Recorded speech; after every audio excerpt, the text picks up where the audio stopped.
안녕하세요. 저는 얼마 전 이혼한 30대 여성입니다. 이 세상에 제정신 아닌 사람 많다고 하지만 정말 정신병자를 만나기란 쉽지 않잖아요. 제가 그 쉽지 않은 경험을 했는데 그 일 때문에 세상과 인간관계를 생각하는 관점이 달라지게 돼 사연을 써봅니다. 뭐든 많이 듣고 많이 보는 게 살아가는 데 좋은 지혜가 될 수 있잖아요. 여러분들도 제 사연 들어보시고 이런 도라이도 있다는 걸 명심하며 들어주셨으면 좋겠어요. 저는 결혼하기 전부터 남편과 가치관이 아주 잘 맞는 편이었어요. 특히나 아이 부분에 대한 사상이 비슷했는데 남편도 저도 아이로 인해 우리의 삶이 뒷전되는 걸 원치 않았다는 거예요. 아이 유무에 대한 생각이 같지 않으면 부부 생활 이어가기 어렵잖아요. 그리고 저출생률 높다고 하더라도 보통은 여건만 되면 결혼하고 아이를 갖고 싶어 하는 분들이 많더라고요. 저는 여건이 되든 말든 아이를 원하지 않는 사람이었습니다. 그건 남편도 마찬가지였는데 그런 인연을 만나는 게 참 어려웠어요. 그래서 제가 더 남편을 남다르게 생각했던 것 같습니다. 남편도 제 의견에 흔쾌히 동의를 해줬고 저희는 아이를 갖지 않기로 하고 결혼을 했어요. 보통은 아이를 갖지 않겠다고 하면 양가 어른들이 안 좋게 생각할 수도 있고 그 일로 인해 결혼을 반대할 수도 있잖아요. 신기하게도 저희 부모님은 물론 시가에서도 저와 남편의 뜻을 존중해 주셨어요. 양가 집안의 뜻까지 저희 생각과 같았을 때 저는 천생연분을 만났다는 생각까지 했었습니다. 그런데 말입니다. 사람이 혼자만 살다가 평생을 함께할 배우자가 생기고 호적이 같아지고 하니까 왠지 모를 감정이 생기더라고요. 그건 바로 아이 부분이었습니다. 이건 결혼을 해봐야만 느껴지는 그런 감정인 것 같았어요. 그러니까 남편이랑 제가 살다 보니 아이를 갖고 싶어졌다고 변심을 하게 된 거죠. 그렇게 마음을 바꾼 것 또한 누구 한 명만 그랬던 게 아니라 남편과 제가 서로 느꼈던 부분이었어요. 저희가 어떻게 마음을 바꿔먹었냐면 연애할 때와는 다른 환경 속에서 이런저런 대화를 많이 해보니까 우리가 서로 육아에 대한 가치관 또한 비슷하다는 걸 알게 되었거든요. 과거에 아이를 가질 생각은 없었으나 만약 아이가 있다면 나는 이렇게 해나갔을 것이다 라는 그런 생각들이 남편이랑 잘 통했어요.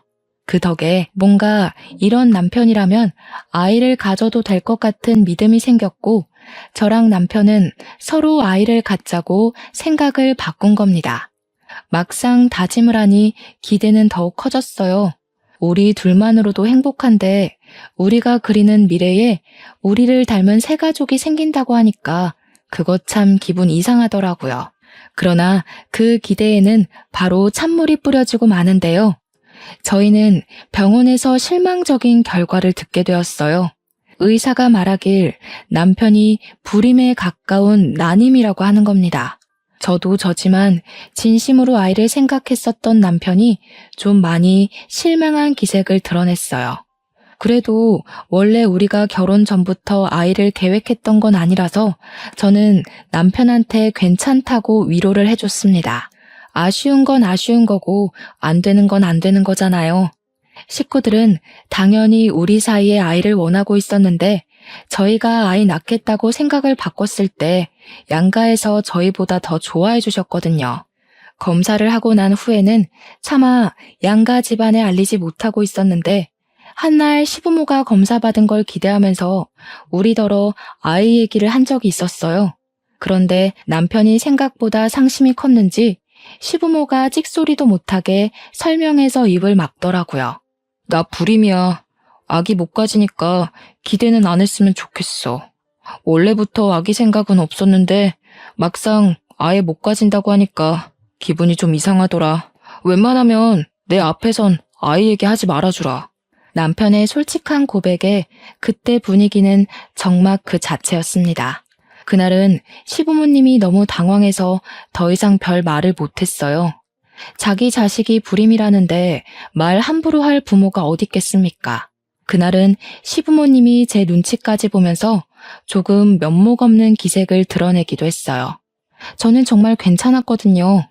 아이가 갖고 싶은 마음이 생겼을 뿐이지 없다고 죽고 싶거나 인생 무너질 것 같이 처참하진 않았어요. 그래서 그날 시부모님이 확실하게 저희 사정을 알았을 거라고 생각했어요. 그런데 다른 날에 갑자기 연락 와서는 우리더러 시험관 시술을 해보지 않겠냐고 추천하더라고요. 시험관이야 도전해볼 수는 있겠죠. 그런데 그 부분에서 저와 남편 생각은 또 같았어요. 저희는 아이 얻고자 고된 고생까지 하면서 절망하고 애쓸 생각은 없었습니다. 그렇기 때문에 둘 다 시험관 생각은 전혀 안 했어요. 시모가 반복해서 물어봐도 저는 이미 남편과 뜻을 맞췄기에 시험관 안 하겠다고 확실하게 의사표시를 했습니다. 근데 시모는 노력하지도 않으려는 제 태도가 마음에 안 드는지 좀 기분 안 좋은 소리를 하시더라고요. 그래도 네가 큰 며느리 아니냐. 밑에 작은 애 집에서 먼저 애 생기면 눈치 안 보일 것 같아? 너도 너지만 너 때문에 우리 집 장남 이미지까지 망칠 수는 없잖니. 망치다니요? 제가요? 그렇게 말씀하시면 제 입장에서 서운하죠. 남편이 불임이라서 임신 못하는 건데 왜 제 탓을 하세요? 네가 시험관 안 하겠다고 해서 우리 아들도 따라서 안 하는 거 아니야. 어쨌든 둘이 다시 얘기해서 시험관 해보도록 해라. 사람이 살아가는데 순리가 있는 법인데 무슨 말도 안 되는 고집을 부린대?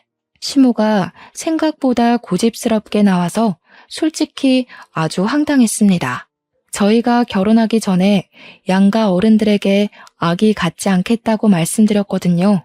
그때는 시모도 쿨하게 허락을 하셨어요. 근데 갑자기 이렇게 고집을 부리는 것이 조금 이해가 안 가서 당황했습니다. 심지어 그날뿐만이 아니었어요. 시모는 이런 식으로 저만 가지고 자꾸 시비를 걸었습니다. 어이가 없어서 한 번은 남편한테 얘기를 해줬는데 남편은 그저 시모가 하는 말 전부 다 쓸데없는 말이니까 무시하라는 대답뿐이었어요.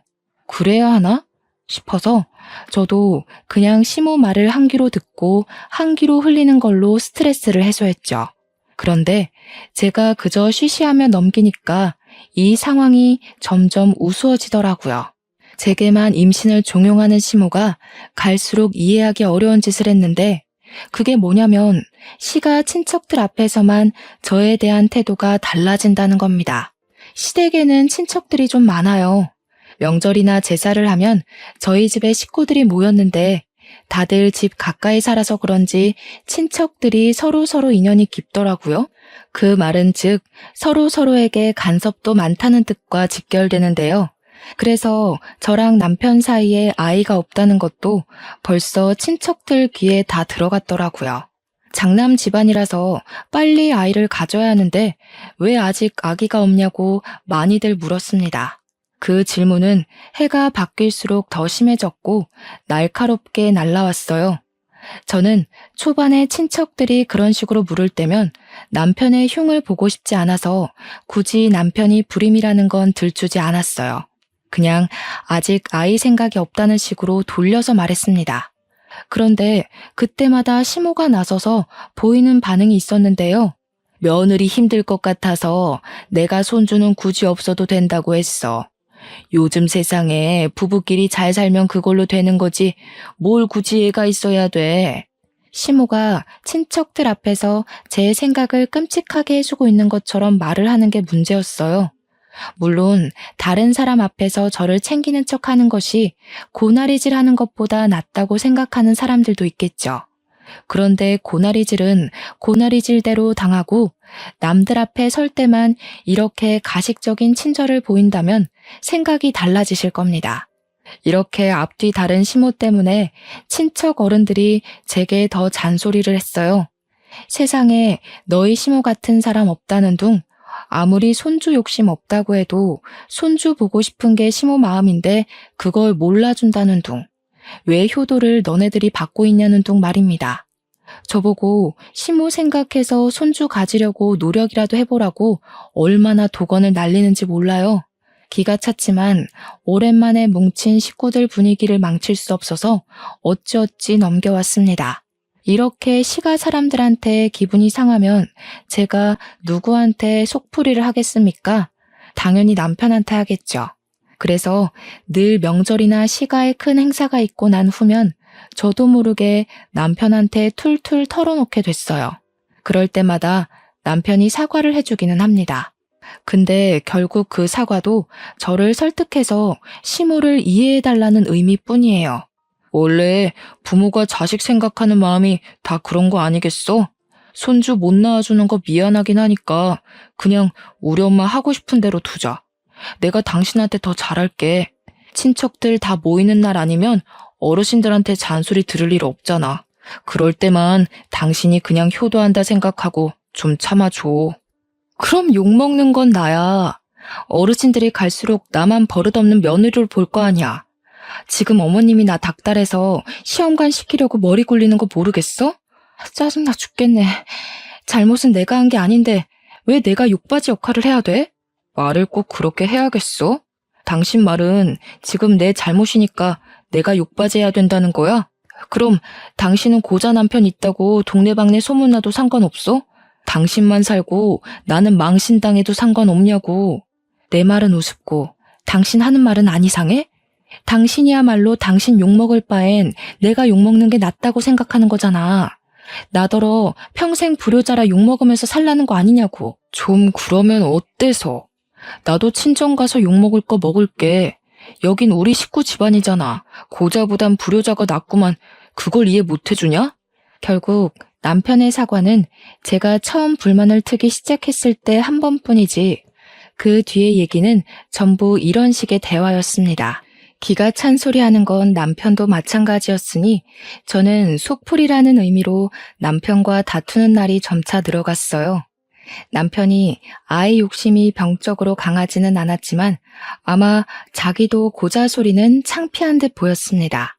은근슬쩍 제 입을 막으려고 했고 시간이 갈수록 시모 편을 드는 건 점점 더 도드라진 모습이었어요. 그 와중에 시모는 계속해서 시험관을 조르고 있는 상황이었는데요. 문득 그런 생각이 들더라고요. 임신은 나만의 문제가 아닌데 왜 자꾸 나만 임신으로 인해 스트레스에 시달려야 되는 건지, 쓰레기가 되어야 하는 건지 억울하더라고요. 그래서 한날은 시모가 집에 들러서 남편이 좋아한다는 파김치 좀 가져가라 부른 적이 있었는데 그날 또 시험관 얘기를 하길래 시모한테 직접 말했습니다. 언제는 저희 부부끼리만 잘 살면 된다면서요. 손주 필요 없다면서요. 저희가 결혼하기 전에 다 말씀드렸는데 갑자기 이렇게 집착하시는 이유가 뭐예요? 저랑 남편이 변심하지 않았으면 원래 없었을 손주예요. 처음엔 애 없이 둘만 살고 싶다고 시작하는 부부가 어디 한둘인 줄 알아? 그 사람들도 나중에는 다 생각 바뀌어서 애 갖는다. 너희들도 그럴 거라 생각해서 허락해 준 거지. 그건 어머님이 멋대로 판단하고 결론 내리신 거네요. 다시 말씀드릴게요. 아이 갖고 싶다고 중간에 마음 바꾼 건 맞지만 시험관까지 하면서 갖고 싶은 생각은 없어요. 남편도 그 일 때문에 스트레스 많이 받고 있으니까 그만 좀 하세요. 어머님이 자꾸 제 문제인 것처럼 소문내서 저도 힘들다고요. 내 아들이 진짜 애 안 갖고 싶어서 그러는 줄 아니? 네가 좀 남편 위해서 희생해주면 되는 거를 무슨 고집이 이렇게 세? 그 사람들이 얼마나 말 많은 사람들인데 내가 정신 나갔다고 우리 아들 문제 있다고 떠벌리겠어? 이런 거 서로 포용해주라고 부부를 하는 거야. 부부끼리 서로 보듬어주라고 하는데 시모가 하는 말은 모두 자기 아들을 위한 얘기가 아닙니까? 자기 아들이니까 자기 아들을 감싸는 거 이해해요. 그렇다고 그걸 다른 집 귀한 자식한테 강요하면 안 된다고 생각하거든요. 그럼 저는요? 어머님이 이상하게 돌려 말씀하셔서 어르신들이 저만 욕하잖아요. 어머님이 말씀하시는 것에서 제가 득보는 건 뭔데요? 전부 다 어머님 좋은 일, 남편 좋은 일만 늘어놓고 계시는 거 스스로 안 느껴지세요? 그렇게 억울하면 시험관 하라니까. 네가 애만 가지면 내가 왜 너를 들들 볶겠냐. 내가 너 때문에 요즘 통 잠을 못 잔다. 네가 우리한테 피해주고 있는 건 왜 생각 못하니? 억울하고 분하면 임신을 하라니. 무슨 말만 하면 기승전결 임신. 시모는 얼마나 열이 받았는지 제 얼굴에 침까지 튀기면서 손가락질을 했습니다. 저 때문에 집안 사람들 얼굴 보기 창피해서 못 살겠다고 하더군요. 그런 와중에 제가 따박따박 대꾸하니까 더 화가 났는지 갑자기 파김치통을 제게 던져버리더라고요. 저도 모르게 그 통을 받았는데 저야말로 시모 행동에 열이 받아서 그걸 그대로 바닥에 던져버렸어요. 그러자 파김치 통 뚜껑이 열리면서 바닥에 파김치가 쏟아졌고 시모 양말을 흥건히 적셨습니다. 경고하는데 한 번만 더 저를 그런 식으로 말씀하시면 남편 고자라고 다 말할 거예요. 그리고 이건 안 들고 갈게요. 뭐 쏟아져서 먹을 수도 없겠지만 씨 없는 수박 뭐가 이쁘다고 반찬을 챙겨주세요? 애초에 남편 씨만 좋았어도 어머님이랑 저 사이에 이런 불상사는 없었겠죠? 근본 문제가 뭔지 똑바로 생각해 보셨으면 해요. 저는 결국 빈손으로 왔다가 빈손으로 나가야 했습니다. 그때 시모가 제 뒤통수에 대고 야! 라며 목청을 높이면서 달려오는 기척이 들리더라고요. 돌아보니 제 머리채를 잡으려고 하대요. 그래서 바로 피해버렸어요. 그니까 시모가 허둥지둥대면서 바닥에 꽈당 넘어지는 게 아니겠습니까? 시모가 뛰어온 길에는 파김치 국물로 엉망이 되어 있었습니다. 꼴 좋았어요.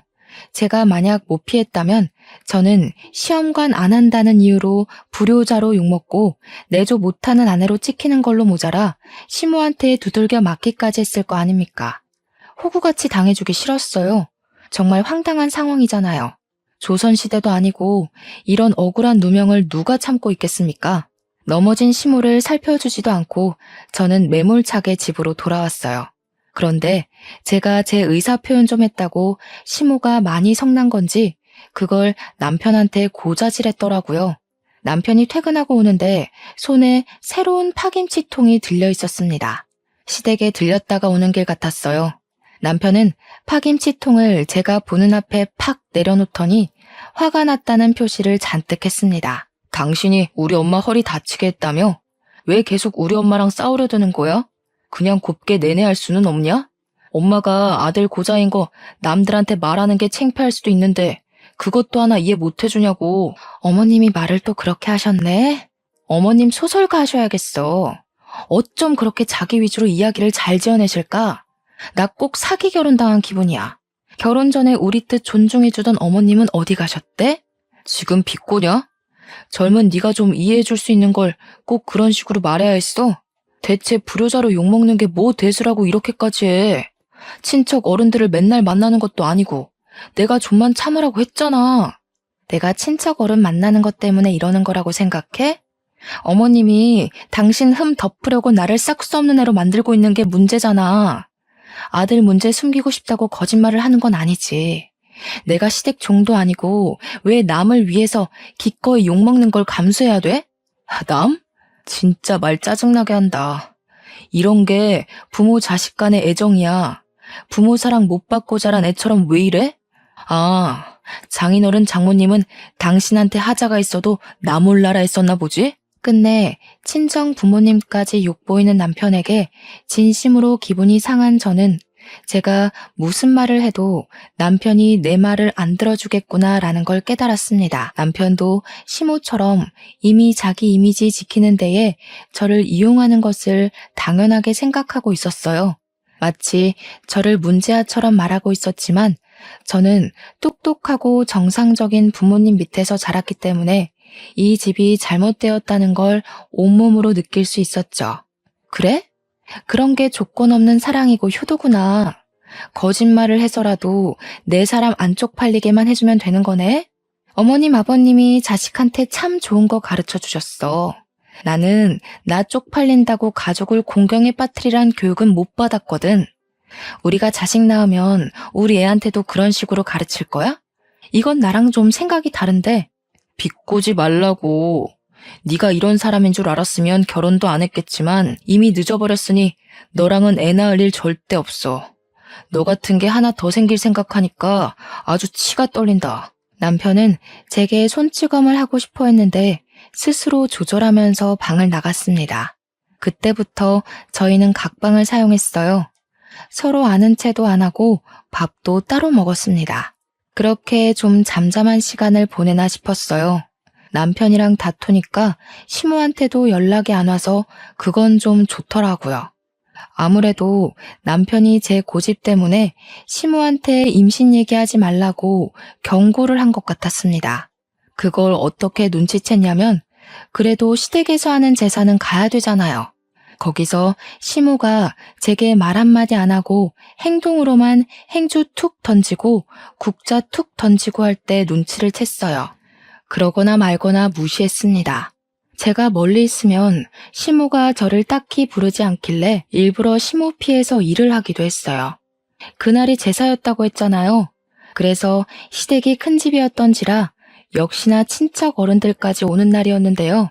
친척 어른들은 지난번에 봤을 때보다 더 제게 냉랭한 태도를 보였습니다.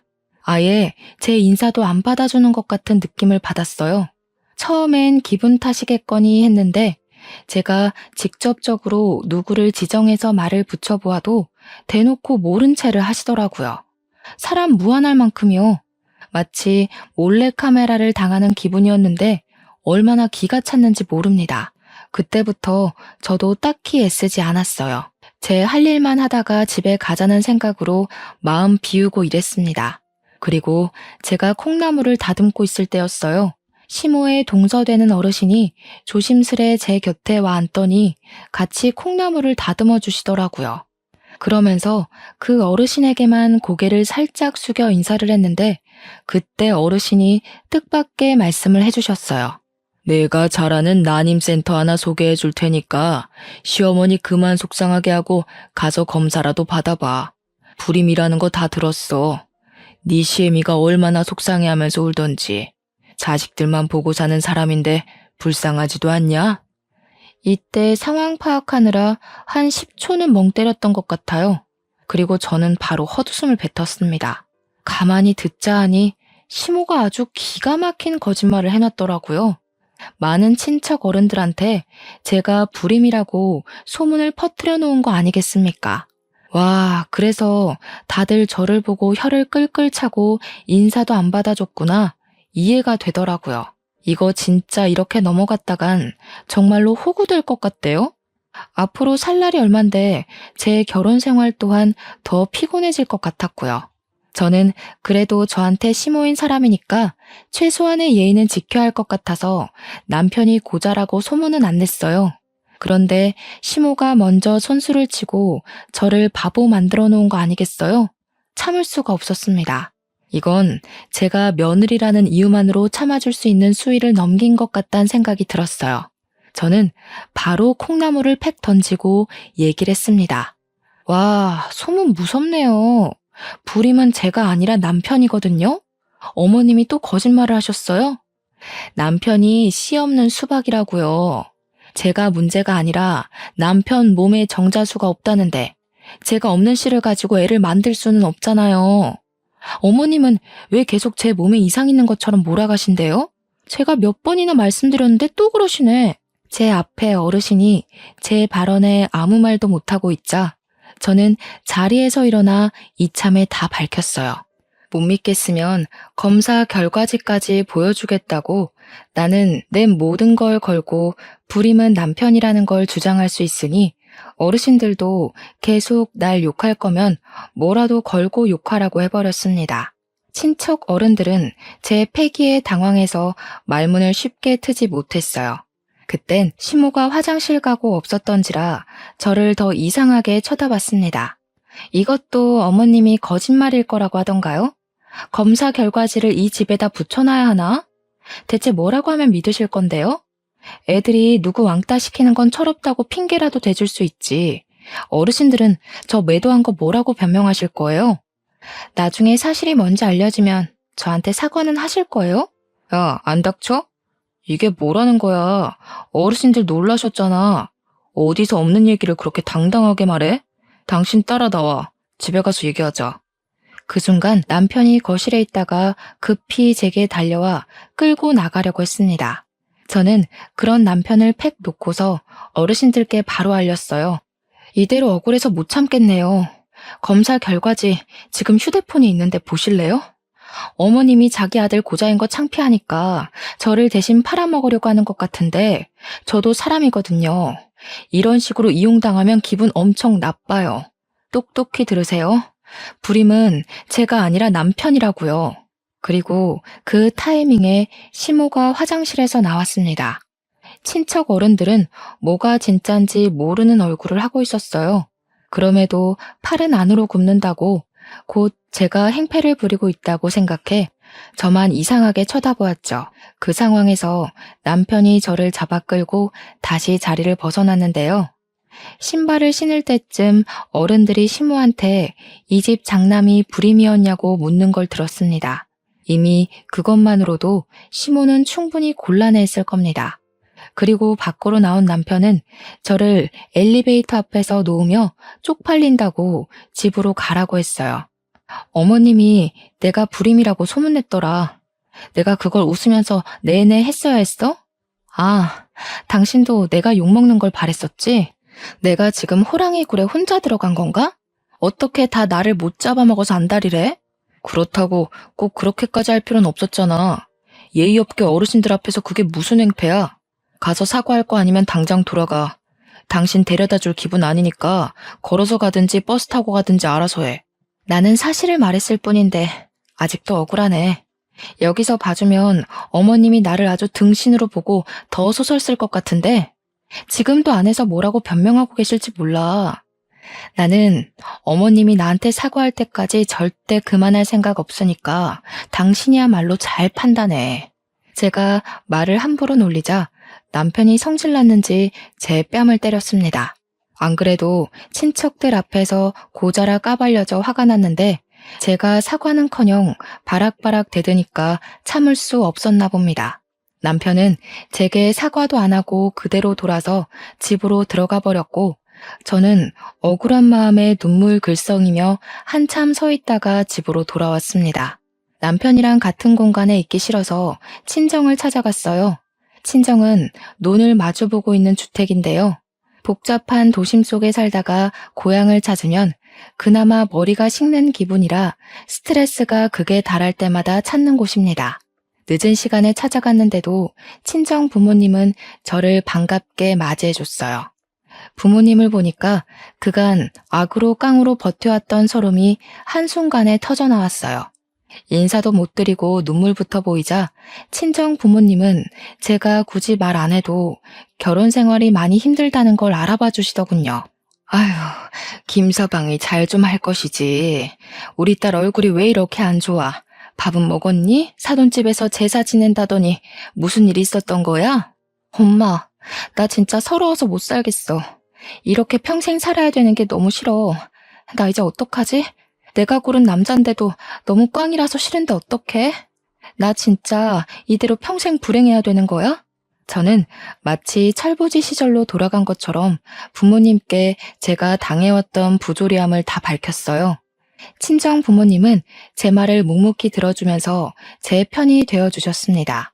그럼에도 마음이 독하지 못한 분들이라 시댁을 찾아가서 뒤집어 엎는 짓까진 안 했어요.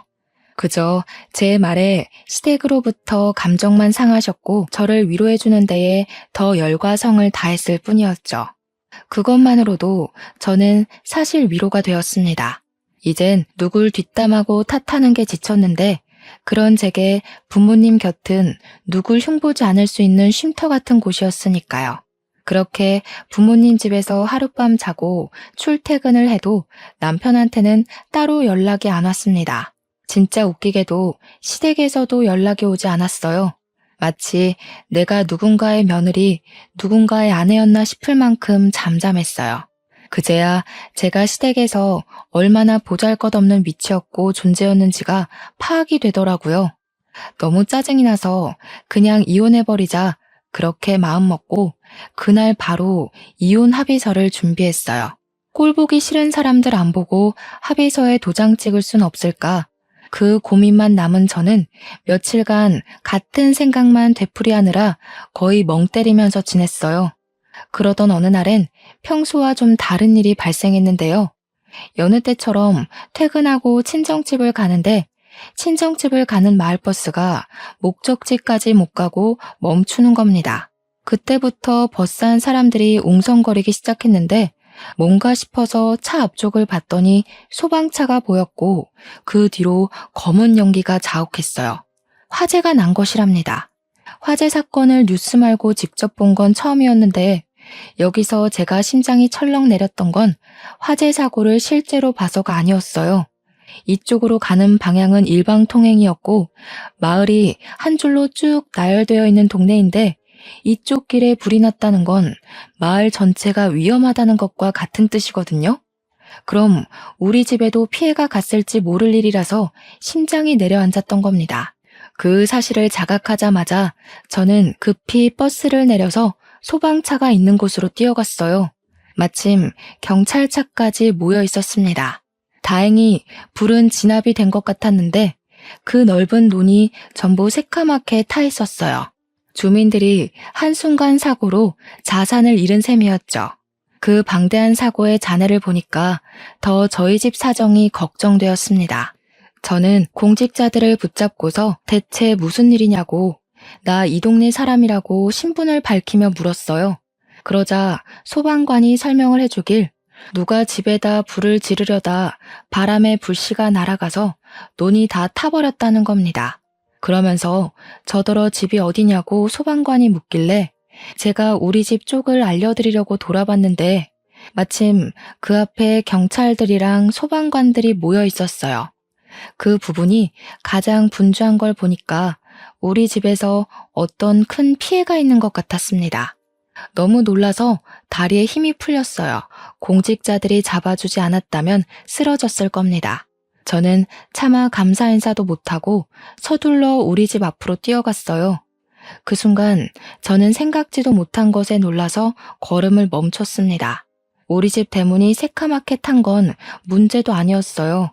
우리 부모님 앞에서 시모가 양쪽에 경찰을 끼고 서 있더라고요. 손에는 수갑을 차고 있었습니다. 그걸 보자마자 이 사태가 누구 때문에 일어난 건지 한순간에 알 것 같았어요. 저는 시모를 무시하고서 부모님께 대체 이게 무슨 일이냐고 물었습니다. 무척 성이 나 있던 부모님은 아빠나 엄마나 할 것 없이 서로 흥분해서 시모를 삿대질하기 시작했는데요. 두 분 하는 말이 시모가 우리 집에 불을 지르려다가 논을 다 태워버렸다고 노발대발하는 겁니다.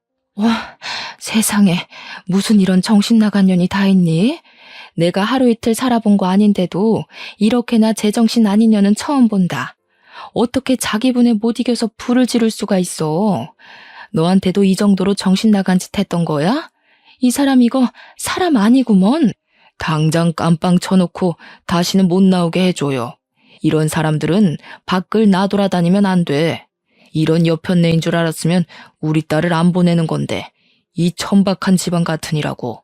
제가 그날 부모님이 성질내는 걸 처음 보기도 했지만 그 미친 짓이 기어코 시모가 한 짓이 맞는다는 것에 더 충격받았습니다.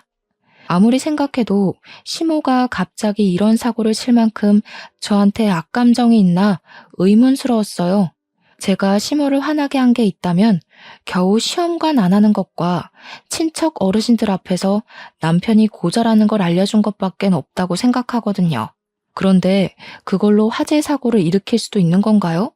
심지어 이렇게 공직자들까지 대동했는데도 시모는 반성하는 기색이 없었어요. 오히려 우리 부모님이 자기 탓하는 걸로 더 뭐라 하면서 목소리를 쩌렁쩌렁 내었습니다. 그쪽들 딸 때문에 우리 아들이랑 내가 망신을 당했는데 이 정도는 아무것도 아닌 거지. 그러게 왜 나를 망신 주냐고. 감히 시댁을 덤비면 어떻게 되는지 톡톡히 알았죠? 이제부터 딸 교육 똑바로 시켜요. 뭐라고요? 그쪽 아들이 몸에 장애 있는 거를 왜 우리 딸 탓을 해요? 망신은 우리가 망신이지. 남자 구실도 못하는 놈을 사위로 들이게 됐는데 나 솔직히 사기당한 기분이라고요. 우리한테 자식 교육 논하기 전에 그쪽 자식 건강이나 점검하세요. 이봐. 집구석에 어른이란 사람들 생각하는 꼬락서니가 이 모양이니 자식 되는 년도 버릇없이 따박따박 말대꾸하지. 정신 좀 차리세요, 사돈들. 지금 사돈들 딸이 밖에서 사돈들 이름에 똥칠하고 다녀요. 시모의 얼척없는 발언에 저는 뼛속부터 화가 치밀어서 결국 시모의 싸다구를 때렸습니다. 그 순간 정적이 흘렀고 저한테 맞은 시모도 자기가 맞았다는 것에 기가 찬 얼굴을 하고 있었어요. 이 사람 이거 완전 정신병자네. 물불 안 가리고 자식 지키려는 건 알겠는데 진짜 불도 안 가릴 줄은 몰랐네요. 불놀이 하시고 오줌 안 싸셨나 몰라? 이대로 이혼하면 서러울 것 같았는데 직접 깜빵 가주겠다고 이리 사고를 쳐주니 제가 무척 기뻐요. 이제야 숨통 좀 트이겠네요. 뭐라고? 이 정신 나간 것이 감히 시애미를 쳐? 이보세요. 보셨죠? 당신들 딸내미가 이 모양이야. 경찰 선생님들도 보세요. 정신 나간 건 내가 아니라 이 여자라고요. 날 잡을 게 아니라 전현을 잡아야지. 저는 이 사람 때문에 우리 부모님이 하마터면 큰 변을 당했을 뻔했다는 생각에 소름이 돋아서 반대편 뺨을 한 대 더 쳐줬습니다. 시모는 난생 처음 사람한테 맞아봤는지 얼떨떨해 하면서도 기분 나쁜 표정으로 저를 노려봤어요. 눈물까지 찔끔 나 있는 걸 보니 아팠나 봅니다. 사람 목숨 가지고 장난쳐놓고 고작 뺨 쳐맞는 게 억울하세요? 사람 억울하게 만드는 거 전문이신 분이 뺨 좀 맞았다고 억울해하니까 웃기네요. 그래도 아들 고자 얘기는 좀 묻히겠어요. 전과자 타이틀이 너무 세서 말이죠. 말 많은 집안에서 전과자 얘기가 얼마나 맛있는 소재일까? 우리 집 사람들이 고작 형편없는 년 말에 넘어갈 것 같아? 내가 억울해진 거 누구보다 우리 식구들이 더 잘 알아. 나 이대로 안 넘어간다. 우리 식구들이 너 가만 안 둘 테니까 각오하고 있어. 아줌마 식구들이 과연 아줌마 말을 믿을까요? 제가 볼 땐 여기 수십 명의 피해자들과 공직자들 말을 믿을 것 같은데요. 혼자 정신 나가서 불지른 건 사실이잖아요. 쓸데없는 고집 그만 부리시고 이제 그만 가보세요. 아줌마 때문에 바쁜 사람들 다 집에도 못 가고 있는 거 안 보이세요? 제 부탁으로 경찰들과 소방관들은 시모를 끌고 자리를 이동했습니다. 그 와중에 시모는 계속 저와 저희 부모님께 욕을 서슴지 않았어요. 그때 남편이 사람들을 뚫고 나타났습니다. 아마 시모가 사고를 치고 난 후 남편한테 미리 연락했던 모양이에요. 남편은 이미 상황을 다 알고 있었고 바로 제 앞에서 무릎 꿇고 앉더니 살려달라고 빌었습니다. 여보, 내가 미안해. 엄마가 일부러 이런 짓 벌인 거 아니야. 이거 다 실수야. 친척 어른들이 내가 불임인 거 다 알아서 엄마가 홧김에 그런 거야. 너도 이 상황이 고의일 수 없다는 거 알잖아. 제정신이 아니고서야 어떻게 불을 지르겠어. 너는 몰랐겠지. 나는 네 엄마 제정신 아닌 거 알고 있었어. 내가 몇 번이나 너한테 언지를 줬는데도 너는 너네 엄마 감싸두느라 바빴잖아. 실수든 고의든 지금 상황에서 그런 건 소용없어. 네 엄마가 정신 나가서 이 동네 사람들 자산 날려먹은 걸 탓해. 너희 집안은 멍청한 네 엄마 때문에 망하는 거야. 솔직히 불을 지른 것까지는 저도 놀란 부분이었습니다. 당연히 화재 사고가 아니더라도 용서해줄 마음은 없었지만 이젠 아예 용서 자체가 불가능해져 버렸어요. 피해자가 저 하나에서 여러 명이 되어버렸는데 제 손으로 해결할 수 있는 범위를 넘어선 거잖아요. 이건 어떻게 합의를 볼 수 없을 만큼 너무 큰일이었던지라 남편이 싹싹 빌어도 제가 어떻게 해줄 수 있는 문제가 아니었습니다. 그 와중에 친정 부모님은 여전히 화가 머리끝까지 나 있었어요. 평생 남에게 욕이라곤 안 해본 순한 분들인데 시모 집안 때문에 처음으로 분노의 감정을 표출해 보셨을 겁니다. 그리고 특히 엄마는 남편한테도 많이 화가 나 있었어요. 소금을 한 뭉텅이 갖고 나오더니 제 앞에 무릎 꿇고 있는 남편 면전에 소금을 팍팍 뿌렸습니다. 어디서 이런 재수없는 것이 우리 딸한테 붙어서는. 얼른 정신 나간 너네 엄마 데리고 썩 꺼져라. 저 아줌마 아무래도 진짜 정신병 있는 게 분명하니까 병원에 쳐넣든지 감옥에 쳐넣든지 다시는 세상 밖에 못 나오게 가두라고. 남편은 엄마한테서 도망치듯 자리를 벗어났습니다. 나중에 들려온 소식인데 남편이 시모를 데리고 진짜로 정신병원을 갔다고 하더라고요. 거기서 아주 충격적인 진단 결과가 나왔는데요. 시모한테서 분노 조절 장애에 소시오패스 기질이 있다는 진단이 나온 거 아니겠습니까? 좀 충격이었어요. 남의 돈에 좋아 보이려고 이미지 관리를 엄청 한다는 건 알았지만 그게 강박증이었을 만큼 정신병을 갖고 있는지는 몰랐거든요. 사실 처음엔 감형받으려고 수쓰는 건가 했어요. 근데 지난날의 시모 모습을 곰곰이 생각해 보니 정신병이 아니고서야 설명할 수 있는 말이 없긴 하네요. 그건 그거고 우리 친정집이랑 동네 사람들의 다 타버린 돈은 제대로 배상해야 되잖아요. 저는 당연히 남편에게 이혼 소송을 했고 시모는 방화죄와 우리 집 기물 손괴죄로 기소가 되었는데 감옥시설에 소속된 정신과 전문의에게 치료를 받게 되었다고 해요. 그리고 그 집안은 저희 동네 논에 대한 보상 때문에 완전 빚더미에 앉았다고 합니다. 그 논 땅덩어리가 굉장히 크거든요. 아마 파산난 전 남편의 집안을 살리려면 시가 친척들의 도움까지도 필요할 거예요.